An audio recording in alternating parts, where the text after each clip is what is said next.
Germanton multi speciality hospital, doctor Mir Jawad jar Khan, national award winner, senior orthopaedic surgeon and director of Germanton multi speciality hospital. इनके साथ most senior and world experience doctor की team आपकी खिदमत में रहेगी।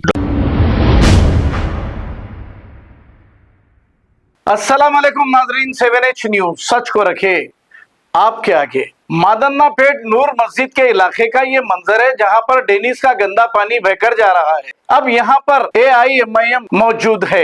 अब असदुद्दीन अवैसी दूसरे स्टेट्स में जाकर इलेक्शंस लड़ते हैं, लेकिन 60 साल के इनके डेवलपमेंट का ये हाल है।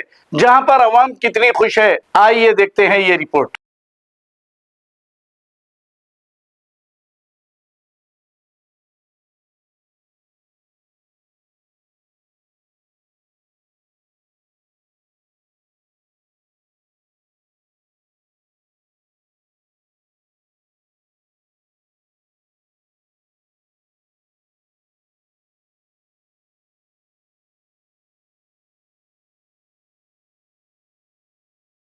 Germanton multi speciality hospital, doctor Mir Jawad jar Khan, national award winner, senior orthopaedic surgeon and director of Germanton multi speciality hospital. इनके साथ most senior and world experience doctor की टीम आपकी खिदमत में रहेगी। Doctor Wasif Azam, doctor Bharvi Chandori, senior cardiologist और दीगर स्पेशलिस्ट डॉक्टर की टीम खिदमत अंजाम दे रही है। Robotic surgery, advance cath lab, MRI, operation theatre, ICU, 2D ultrasound and pathological laboratory की 24 घंटे इमरजेंसी सर्विस के साथ अपने तमाम अमराज का मुकम्मल इलाज करवाइए। Germanton multi speciality hospital, opposite to pillar number 150, Attapur, Hyderabad. खबर है शहर की, खबर है गाँव की, खबर है सारी दुनिया की। 7H न्यूज पसंद आए तो लाइक कीजिए, शेयर कीजिए और सब्सक्राइब करना ना भूलें। 7H news.